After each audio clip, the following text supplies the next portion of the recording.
Como les decía, hoy tenemos un tema verdaderamente interesante y muy en boga, que todos tenemos que estar atentos, que tienen que ver con las mutaciones genéticas frecuentes para la pérdida auditiva. Y hoy el doctor plantea un tema realmente con un desarrollo maravilloso para que nos permita a nosotros los profesionales visualizar, tener la genética más presente en nuestra práctica, desde todas las disciplinas, porque poder entenderlas nos va a abrir mucho el panorama, nos va a dar una proyección diferente al caso.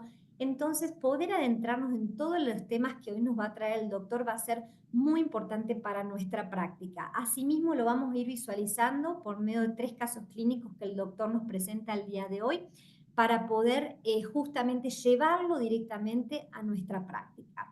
Les presento entonces a nuestro invitado especial del día de hoy, que es el doctor Lucas Comelli. Bienvenido, doctor.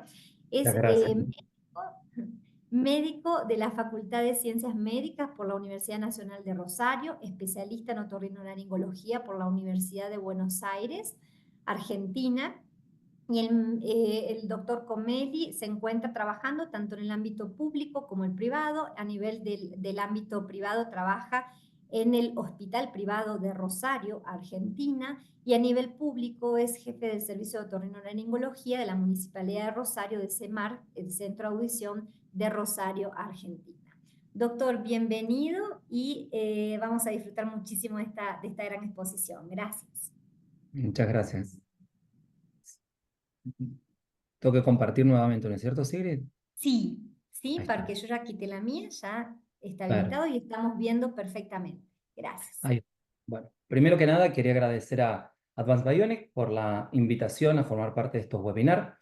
La realidad es que cuando planteamos el tema de alguna charla y salió la posibilidad de hablar sobre mutaciones genéticas frecuentes, la realidad es que yo no soy genetista, yo soy otorrinolaringólogo. Entonces, la idea es dar un enfoque de poder llegar a entender, como agregué en el título, entendiendo las hipoacusias, a ver si este interés sobre la genética lo podemos usar como para comprender lo que está pasando y, en definitiva, a ver si esto lo podemos aplicar en nuestra práctica diaria.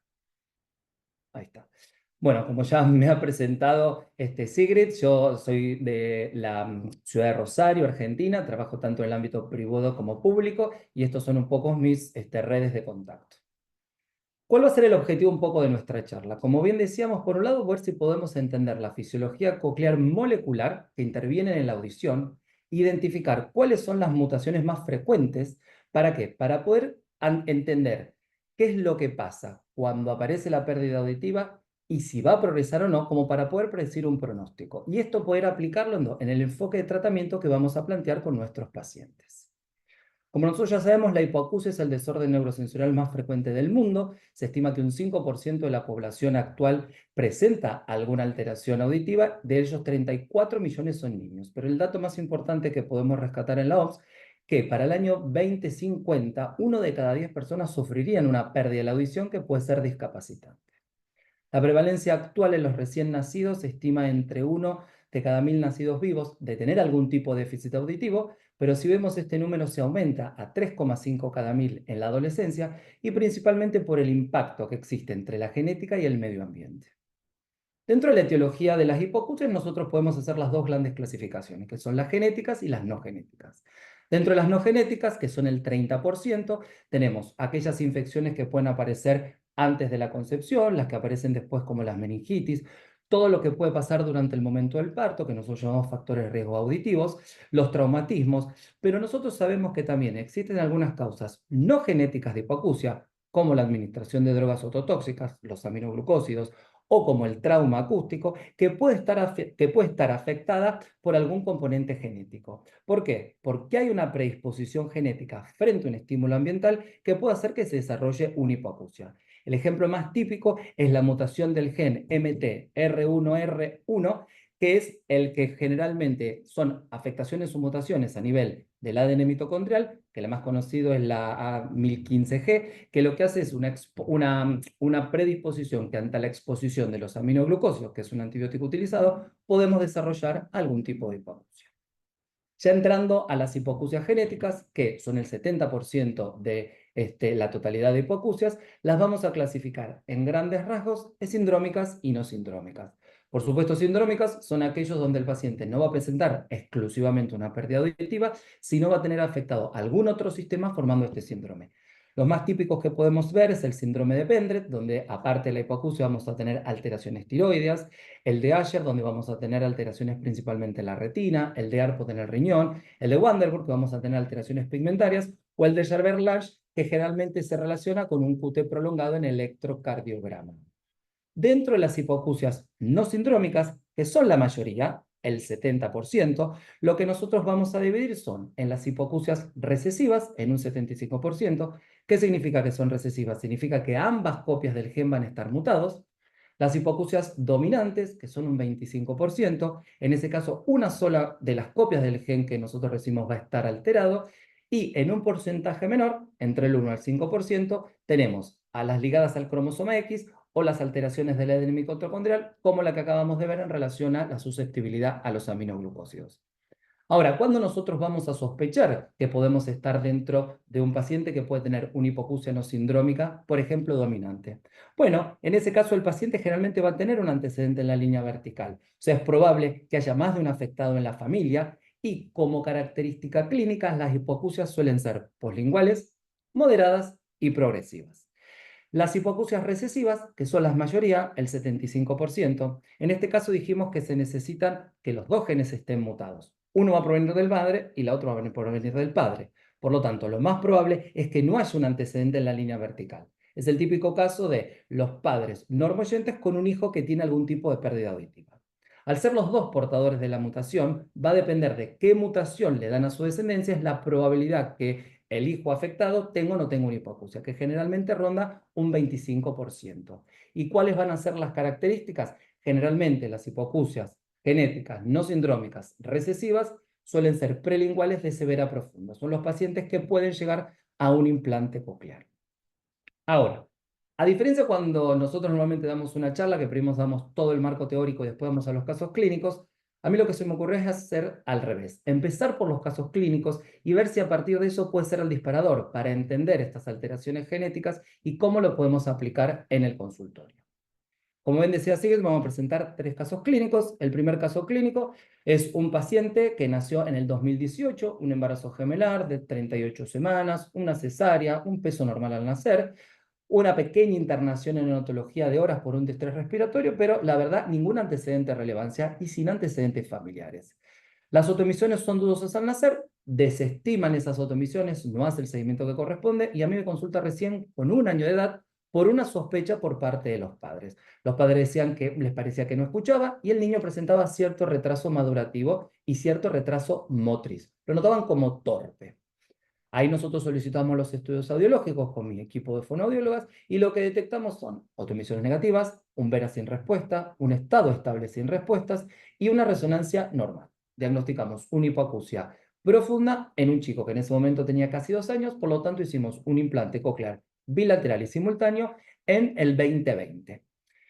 Esta familia estaba un poco inquieta porque no entendían por qué motivo el chico tenía esta hipoacusia, por lo tanto se piden estudios genéticos y lo que salta es una mutación en el gen MI O7A, que es un gen de herencia autosómica recesiva que fenotípicamente puede presentarse de 2 características, o como una hipoacusia exclusivamente, o con la presencia de un síndrome de Usher. El síndrome de Usher es, como veíamos anteriormente, una hipoacusia sindrómica donde aparte de la afectación auditiva, tanto vestibular como auditiva, el paciente presenta una retinitis pigmentosa que generalmente tiene un comienzo un poco más tardío. A partir de este diagnóstico se hacen las consultas oftalmológicas y el niño ya empieza a tener cierto deterioro de su función visual. Actualmente tiene 6 años, su función auditiva es fantástica, es un usuario permanente de audífonos, va a preescolar en una escuela bilingüe y empieza a manejar los 2 idiomas. Actualmente se encuentra en una categoría C con un reconocimiento en formato abierto. La parte visual obviamente está solamente en control porque no existe un tratamiento específico, aparte de suplementos por vía oral. Actualmente él usa unas gamas con de un filtro amarillo para proteger de la radiación ultravioleta su retina. El segundo caso es otra paciente, ella nació en el 2021, lo mismo, 39 semanas, un parto normal, buen peso al nacer, sin factor de riesgo auditivo, sin antecedentes familiares, autoemisiones que dieron en varias oportunidades negativas, padre hormoyente, hermana normoyente, con un buen desarrollo, el pediatra con su discurso ya va a hablar. Recién llega a mi consulta a los 14 meses, los padres sospechaban que solamente reaccionaba ante estímulos demasiado fuertes. Cuando llega a mi consultorio, lo primero que vemos es que tiene un derrame de oído medio. Nosotros hacemos siempre colocación de tubos de ventilación y reestudiamos con estudios objetivos. Confirmamos autoemisiones negativas, ya sin la presencia del moco en el oído medio. Se solicita un VERA, donde tenemos un oído derecho sin respuesta a máxima intensidad y un oído izquierdo con una hipoacusia de tipo moderado. Resonancia normal, lo que procedemos es a una estimulación bimodal. Colocamos un audífono en su oído izquierdo con una hipoacusia moderada y un implante coclear en su oído derecho, que esto se hace en octubre del año pasado. Los padres lo mismo, no estaban conformes por no saber qué es lo que había pasado, solicitamos estudios genéticos y lo que salta es una mutación en el gen GJB2, que es el gen que va a codificar la conexina 26, es la principal causa de hipoacusia genética no recesiva, es la DFB1A. Actualmente la niña tiene una excelente progresión de su lenguaje, pero lo que vemos es que principalmente está utilizando su implante coclear, por lo tanto, al pensar que puede tener una progresión de su pérdida en el oído izquierdo, donde es un audífono, repetimos los ver en tonos vers, confirmamos que ha progresado la pérdida en el oído contralateral, la niñera se implantó hace una semana, está cursando su posoperatorio inmediato. Y el tercer caso es un paciente un poco más grande, nació en el 2015, sin ningún tipo de antecedentes, ni periconnatales ni de parto, con autoemisiones positivas al nacer, padres normochentes de nacionalidad china. A mí llega a la consulta con 6 años de edad. En verdad tiene un diagnóstico previo a los 2 años y medio de hipoacusia, donde empieza con equipamiento y con uso de audífonos y estimulación.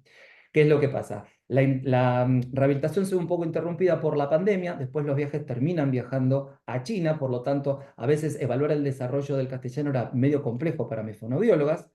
Cuando viene a mi consultorio, hacemos toda una evaluación auditiva. Lo que encontramos son, a partir de una audiometría, porque era un chico más grande, tenía 6 años, una hipoacusia moderada en oído derecho y severa en el oído izquierdo. Esto se confirma tanto por estudios objetivos como potenciales como estado estable. Solicitamos una resonancia y en la resonancia lo que vemos es una dilatación bilateral de los acueductos vestibulares. El paciente viaja nuevamente a China y ahí hace una interconsulta en China donde le solicitan en Taiwán una evaluación genética, conseguimos las traducciones y lo que aparece es una mutación de un gen que es el SLC26A4, que es asociado fenotípicamente de dos maneras, o una hipoacusia no sindrómica o asociado a un síndrome de Pendle. El paciente regresa a la Argentina y sospechamos que hay progresión en su pérdida auditiva. Repetimos la audiometría y lo que constatamos justamente es que en su oído derecho continúa con una pérdida moderada, pero en oído izquierdo ya estamos ante la presencia de una hipoacusia severa y profunda. Por lo tanto, este paciente, si bien está con un desarrollo del lenguaje, sabemos que este tipo de alteraciones pueden presentar con hipoacusias progresivas, por lo tanto, el paciente ya se encuentra en plan de implantación coclear en su oído izquierdo. Estos son los 3 casos clínicos que vamos a presentar hoy. El primer caso clínico, lo que diagnosticamos fue una mutación de un gen MIO7A, que lo que va a codificar es una proteína no convencional que se llama miosina 7, que está localizada en los esterocilios en una función de fijación de anclaje de los tip links. En el segundo paciente encontramos una mutación del gen GJB2, que lo que codifica es la conexina, que forma parte de los canales de la union gap. Y en el tercer paciente, una mutación del SLC26A4, que codifica la pendrina, que es un intercambiador de clorobicarbonato.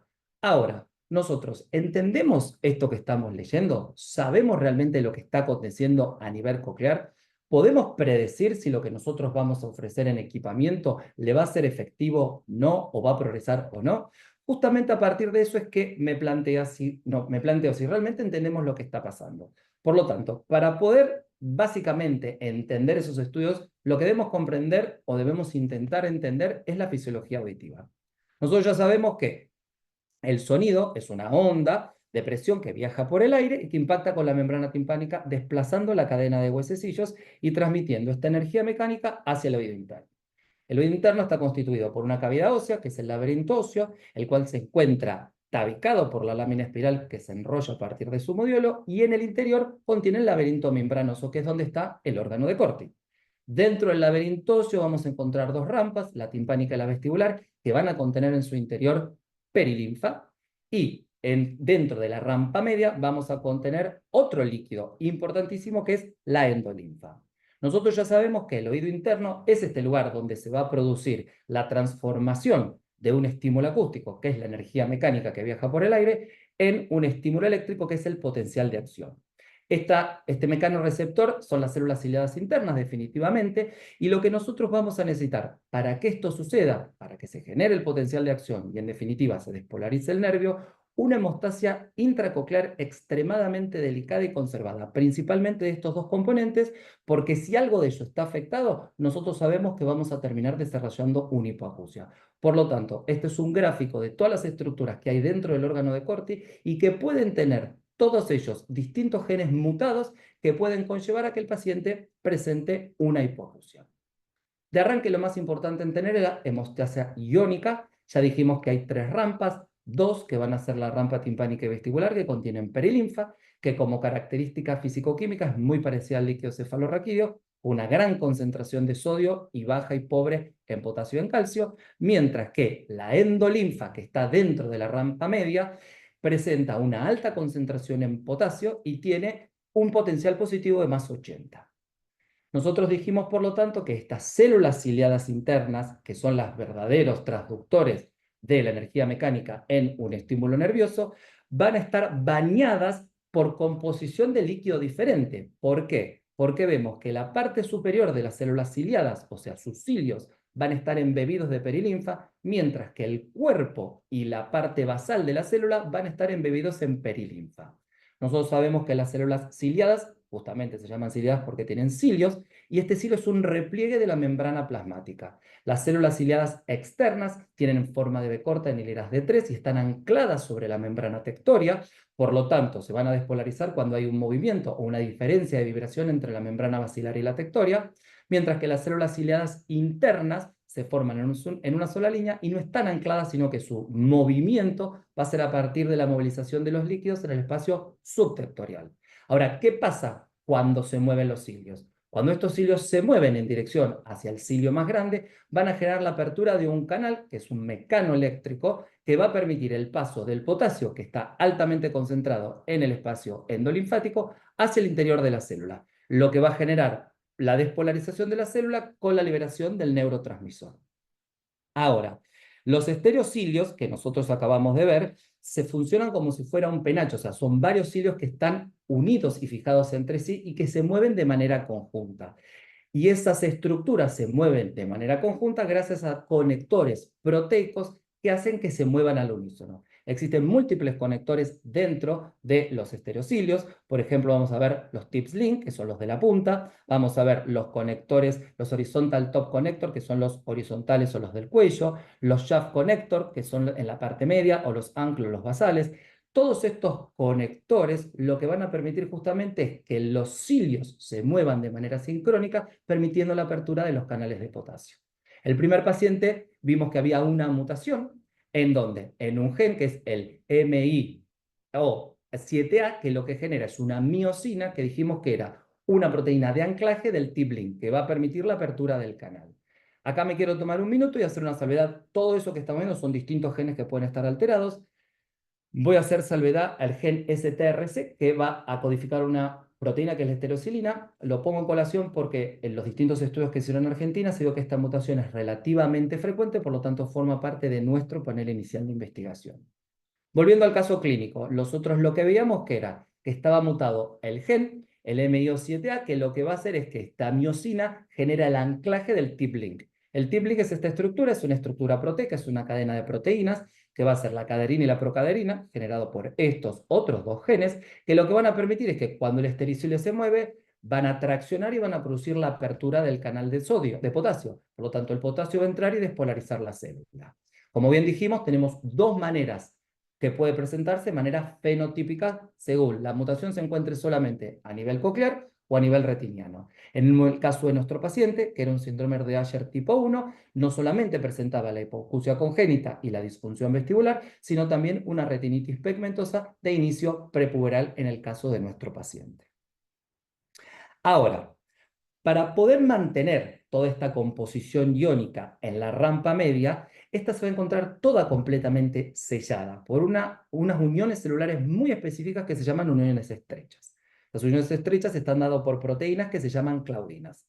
Estas claudinas lo que van a hacer es sellar por completo a toda la célula, por lo tanto, el pasaje de sustancias solamente va a poder hacerse por vía transcelular. Entonces, si se hace por vía transcelular, lo que vamos a necesitar son canales. El canal que normalmente acabamos de ver es cuando se despolariza el cilio, se abre un canal de sodio y entra el sodio de manera masiva dentro de la célula, ciliada interna o ciliada externa, y esto va a terminar generando que la vesícula presináptica produzca la liberación del neurotransmisor. Ahora, ese potasio que tenemos adentro de la célula necesitamos recircularlo, porque dijimos que el cuerpo celular era perilinfa. Por lo tanto, tenemos que ver de qué manera ese sodio va a empezar a viajar por todas las estructuras del órgano de Corti para volver a la endolinfa y poder mantener siempre esa composición iónica que en definitiva lo que va a permitir es que nosotros podamos escuchar. De manera inicial, una vez que el potasio entra a la célula, va a salir por canales de potasio que se encuentran en la parte vasocelular. El canal más común es el KCNQ4, que se mueve por gradiente electroquímico. Ahora, si nosotros dijimos que estaba todo sellado y que el potasio tiene que moverse de alguna manera, la manera en que se va a mover es a partir de un flujo de diferencia osmótica utilizando canales. Esos canales son las union gap. Y en definitiva, ¿qué son las union gap? Las union gap son canales que están formados por proteínas que lo que van a hacer es que se van a juntar un hemicanal de la célula vecina con el hemicanal de la otra célula vecina y van a formar un tubo que va a comunicar el citoplasma de las dos células. Estos hemicanales, que se llaman conexones, están formados por 6 conexinas. Las 6 conexinas lo que van a hacer es formar una especie de tubo y ese tubo va a permitir ante distintos estímulos la apertura y el pasaje de sustancias. Por lo tanto, existen muchos subtipos de conexinas en el cuerpo. En el oído, las dos isoformes más frecuentes son la conexina 26 y la conexina 30. La conexina 26 dijimos que estaba codificada ¿por quién? Por el gen GJB2, que es el que encontramos alterado en nuestro segundo caso clínico. Si nosotros tenemos alterado el gen, no se va a producir conexina como corresponde, por lo tanto, el canal no va a estar formado, no va a permitir recirculación de potasio, perdemos los distintos potenciales endococleares, en definitiva, tenemos una hipoacusia. Este es el caso clínico número 2. Lo que se ve en la primera foto es es una fotografía de inmunohistoquímica donde está marcado dónde se expresa el gen GJB2 en una rata. Lo que podemos ver es que se expresa en todo el órgano de Corti, tanto en las células de sostén como en las células conectivas. Por lo tanto, vemos que estos canales se encuentran absolutamente en toda la periferia como para recircular el potasio, como se ve en esta imagen. La hipoacusia generada por un déficit de conexina 26 o una alteración es la no sindrómica más frecuente. Generalmente aparece desde el nacimiento, suele ser severa profunda, no progresiva y puede existir variabilidad intrafamiliar. Y esto es importante ¿por qué? Porque el paciente que motivó este caso clínico, que era una niña que tenía una hermana que inicialmente no tenía ningún tipo de hipoacusia y un desarrollo acorde del lenguaje, en base a este diagnóstico genético se empezó a estudiar auditivamente y se detectó que la niña actualmente con 4 años y medio tiene una hipoacusia moderada, comenzó a usar audífono y ya la tenemos en seguimiento. Estamos a la espera del resultado, lo más factible es que tenga la misma mutación que su hermana. Ahora, estas uniones GAP que se encuentran en la cóclea van a estar uniendo dos conjuntos de células que están unidos entre sí por esta célula que se llaman, de un lado tenemos el sistema epitelial y por otro lado tenemos el sistema conectivo. El sistema epitelial son todas las células del órgano de Corti que están sobre la membrana basal, suelen ser las células de sostén, que lo que hace es, cuando el potasio entra a las células ciliadas, empieza a recircular por union gap, por canales de conexina, de las interdentadas del limbo hacia la de los pilares internos, externos, células de Dieter, células de Hunter, Claudius, hasta la raíz del ligamento espiral. Este es un sistema que está todo unido por uniones gap. Por otro lado, tenemos el sistema conectivo, que es el que forma al ligamento espiral y, en definitiva, la estría vascular, que va a estar formado por los fibrocitos tipo 2, tipo 1 y las células basales, intermedias y marginales de la estría vascular. Todo este sistema también está unido por ¿quién? Por uniones gap, pero los dos no están unidos entre sí, sino que están separados y cada uno forma un sincicio eléctrico. ¿Qué significa? Que el potasio va moviéndose de una célula a la otra por gradiente electroquímico.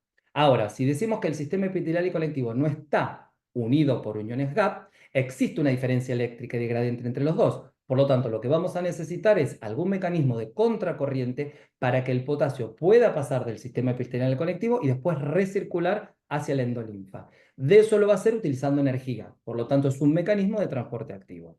En resumen, ¿qué es lo que pasa? El potasio va a entrar adentro de la célula por la despolarización del movimiento del estereocilio. Una vez que está dentro, sale por la membrana vasolateral utilizando los canales QC-NK4 hacia el sistema epitelial, que es perilinfático. Por unión en gap va a ir viajando por todas las células de este sistema epitelial que está sobre la membrana basilar y luego va a ser retirado o pasado hacia el espacio conectivo del líquido intraestrial por un canal que es una bomba de cotransporte, un sodio, un potasio, dos cloros, utilizando ATP, que es el NKCC2. Este va a ser importante porque ahora vamos a ver la función del cloro dentro del tercer caso clínico. Y una vez que estamos dentro del sistema intraestrial, también se va a movilizar por iones GAP y vamos a necesitar un canal ATP dependiente, que es el CQNQ1 y el QCNE1, que se va a encontrar en las células marginales de la estría vascular para poder de esta manera volver a depositar ese potasio o recircular ese potasio hacia el líquido endococlear o hacia la rampa media. Toda esta fisiología físico-química y eléctrica es fundamental para que nosotros podamos entender por qué si algo de esto se ve alterado, el paciente puede padecer una hipoacusia. Y aquí quiero retomar el tema de los iones cloro, ya que su concentración es fundamental para el funcionamiento de este cotransporte, que es lo que teníamos alterado en el tercer caso clínico. En este paciente vimos que lo que estaba mutado era el gen SLC26A4, que lo que va a hacer es codificar la pendrina. La pendrina está entre un intercambiador de cloro y bicarbonato en el oído interno o de yodo y bicarbonato en la tiroides. Por lo tanto, fenotípicamente puede expresarse de dos maneras. O parte del síndrome de Pendre, donde aparte de tener la hipoacusia congénita con su dilatación del acueducto vestibular, vamos a tener un bocio eutiroideo, ese niño ya está en seguimiento endocrinológico, o puede quedar exclusivamente como una hipoacusia de FNB4, que es una hipoacusia no sindrómica de tipo recesivo. Hasta acá lo que estamos definiendo y explicando es la fisiología de la composición iónica de la córnea, pero todavía no llegamos a la parte final que es, en definitiva, la despolarización del nervio del ganglio espinal. ¿Qué es lo que pasa? Ya dijimos que cuando la onda sonora se transmite al oído interno, provoca la oscilación de la membrana con la movilización de los estereocilios y la apertura de los canales de potasio con la entrada de potasio dentro de la célula. La mayor información que se envía al sistema nervioso central es a partir de la célula ciliada interna, ya que sabemos que es el verdadero mecanoreceptor. La célula ciliada externa actúa más como un modulador de la señal que se transmite. Por lo tanto, una vez que el potasio entra, lo que va a hacer es hacer que se abran canales de calcio. Este calcio va a interactuar en la parte basilar y en la parte basal de la célula y va a hacer que se desencadene la exocitosis de la vesícula sináptica con la liberación de glutamato. Todo eso se hace en una sinapsis muy específica que encontramos exclusivamente dentro de las células del oído interno, que es lo que se llama sinapsis en cinta. Y es justamente esto que tenemos aquí representado en este esquema. Esta sinapsis en cinta, en verdad lo que es, o esta cinta sináptica, que aquí la tenemos en mayor detenimiento, es un complejo proteico, son proteínas, que lo que hacen es estar ancladas en la membrana basal de la célula ciliada y están entre sí unidas porque es como si fuera una cinta transportadora con otras proteínas que lo que hacen es que todas las vesículas estén en contacto con la membrana basilar. ¿A la espera de qué? A la espera de la entrada de calcio. ¿Por qué? Porque la otra característica que tiene la sinapsis en cinta es que todo este complejo proteico tiene un sensor de calcio, que es otra proteína. ¿Qué proteína es? La otoferlina. La otoferlina actúa como un sensor de calcio. Cuando determina que el calcio aumenta dentro de la célula, que se produce por la entrada de potasio, que abre los canales de calcio, lo que va a hacer es que la vesícula tome contacto con la membrana basilar, se va a producir la exocitosis de la vesícula con la liberación del glutamato dentro de la hendidura sináptica y, en definitiva, comenzar el potencial de acción dentro de las células del ganglio espiral, las neuronas del ganglio espiral. Por lo tanto, nosotros ya sabemos que una de las mutaciones más frecuentes es la mutación del genotop. Esta mutación, la del Q829X, es la mutación más frecuente del genotop, es la tercera de frecuencia en España, que nosotros sabemos que lo que va a producir no va a producir otoferlina, que es esta proteína que va a permitir la fusión de la vesícula sináptica con la membrana y generar el potencial de acción. Por lo tanto, si nosotros tenemos un OTOF normal, vamos a tener descarga sináptica. Si no lo tenemos, esa vesícula no va a poder descargar. Lo que va a traducirse clínicamente es lo que nosotros actualmente conocemos como el desorden del espectro de la neuropatía auditiva. Clínicamente vamos a tener una ausencia de potencial, nunca va a despolarizarse el nervio porque no hay descarga sináptica, pero toda la fisiología intercoclear es normal. Por lo tanto, tanto las otoemisiones como las microfónicas cocleares van a estar normales. Ahora, esto es lo que nosotros llamamos la neuropatía auditiva de origen primario o genético, nada que ver con la adquirida, digo, pero es la única causa por la cual nosotros podemos tener un desorden del espectro de la neuropatía auditiva. No, el OTOF es el más común, pero existen otros tipos de genes que pueden estar alterados, como el PJBK, que lo que va a codificar es una proteína que es la vaquina, o el gen TMPRSS3, que este es de las familias de las serinas de proteasas transmembranas, que es importante para el mantenimiento de la neurona del ganglio espiral. Pero estos ya son genes que actúan no sobre la sinapsis, sino sobre el nervio. Por lo tanto, es importante conocer dónde se va a encontrar la mutación, porque a nosotros nos va a poder ayudar a predecir cuál va a ser la performance en caso de que el paciente reciba un implante coclear. Mientras que el gen que nosotros diagnosticamos como causa de su hipoacusia esté dentro de las estructuras del oído interno y del órgano de Corti, que son los que acá nosotros vemos todos marcados en verdes, desde genes que codifican estructuras de la membrana tectoria, genes que codifican el movimiento o apertura de los canales de estereocilios, genes que codifican los canales que van a ir conectando para esta recirculación de potasio, nosotros sabemos que el problema está en el oído interno. Por lo tanto, si lo bypaseamos con la colocación de un implante, el resultado, el pronóstico, la performance de ese implante suele ser muy bueno. Mientras que si nosotros, por ejemplo, vemos que la afectación se debe a una alteración de un gen que está a nivel de la neurona, ya sabemos que la performance, o por lo menos debemos hablar con el paciente, que la performance puede ser un poco diferente o no ser tan buen resultado como nosotros estamos acostumbrados a ver en los pacientes con hipoacusias severas profundas con implante coclear. Por eso es importante poder saber lo que está pasando dentro del oído. Actualmente más o menos hay entre 180 y 183 genes que están descritos que pueden afectar todas estas estructuras del oído interno que van a generar en definitiva una hipoacusia profunda. Tenemos genes que codifican en la membrana tectoria, genes que van a codificar a nivel de los estereocilios, que es los canales de apertura, los tip-link, los conectores, etc. Genes de la estría vascular, genes de las células de soporte, que se relacionan principalmente no solamente con las union gap, sino también con una función mitocondrial y de estrés oxidativo, y los genes que van a estar a nivel de la transmisión sináptica. Y acá también es importante porque no es lo mismo tener un problema o en la carga del glutamato dentro de la vesícula, que esa es una alteración de un gen, que es el BGLUT3, que lo que va a producir es que la vesícula no tenga glutamato, pero el nervio funciona bien, o el del genotof, que acabamos de ver, la vesícula está íntegra, pero no va a descargar sobre la hendidura sináptica, a diferencia de la presencia de una mutación de un gen que actúa sobre el nervio, donde ya sabemos nosotros que el resultado funcional va a ser un poco menor. Si nosotros tenemos que razonar y pensar, nosotros ya dijimos que dentro del complejo hipoacusias genéticas, las no sindrómicas van a formar el 70%. Dentro de ese 70%, las autosómicas recesivas son entre el 70 y el 75%. Y de estas, el 50% van a estar dados por una mutación del GJB2 o el GJB6.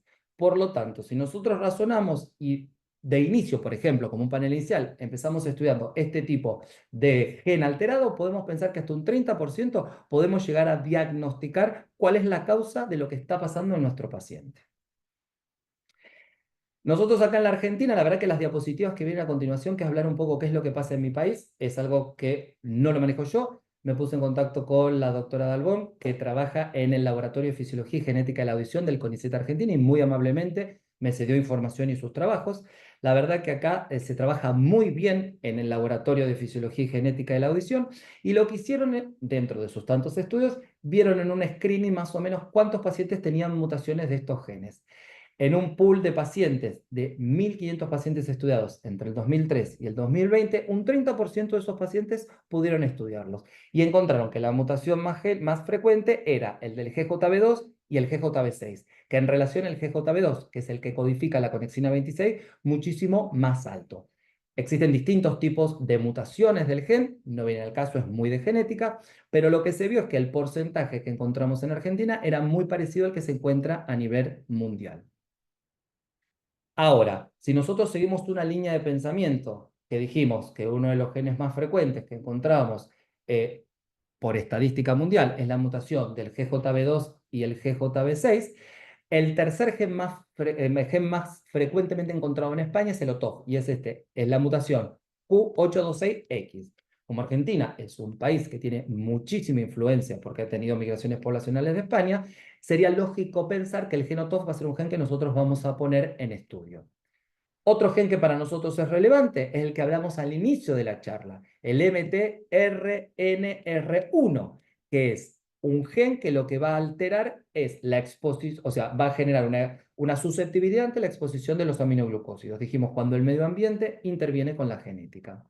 Y en relación a un gen que se ha incluido últimamente, en este laboratorio lo que vieron es que dentro de las mutaciones aparecía de manera frecuente una mutación de un gen que es el STRC. Te lo mostré en el primer caso clínico, que lo que hace es codificar la estereocilina y forma parte de la estructura base del estereocilio. Y en el laboratorio encontraron como la segunda causa en las hipoacusias moderadas después del gen GJB2. Por lo tanto, esto nos plantea poder hacer algún algoritmo diagnóstico. Si nosotros, lo primero que tenemos que hacer, por supuesto, es tener el paciente y sospecharlo y hacer toda una valoración auditiva compleja, tanto objetiva como subjetiva, y poder diferenciar si estamos ante una hipoacusia conductiva o neurosensorial. Si estamos ante la sospecha de una hipoacusia de tipo neurosensorial y los estudios objetivos nos dan a pensar que podemos estar dentro del espectro de la neuropatía auditiva, con una automisión positiva y estudios de potenciales negativos, podemos pedir estos genes. ¿Por qué? Porque lo que podemos hacer es prever cuál va a ser el resultado funcional del paciente. ¿Lo contraindica? No, pero uno ya sabe que a lo mejor el resultado no va a ser el óptimo. Si nosotros, por ejemplo, tenemos una mutación del gen OTOF, sabemos que el pronóstico es bueno, mientras si tenemos, por ejemplo, una mutación del gen PJBK, sabemos que el pronóstico no va a ser de los mejores. Ahora, tenemos un paciente con una hipoacusia neurosensorial, con autoemisiones negativas y potenciales negativos, podemos hacer o sugerimos hacer una interconsulta genética que nos permite diferenciar estos dos grandes grupos. Obviamente estamos hablando si no tenemos una causa. Dentro de las hipoacusias sindrómicas, sí, la verdad que el genetista está mucho más canchero en la evaluación y en el examen de estos pacientes y puede sospechar la presencia de algún otro tipo de enfermedad que pueda hacer sospechar una hipoacusia de tipo sindrómico. Se pediría ya sospechando una determinada hipoacusia específica.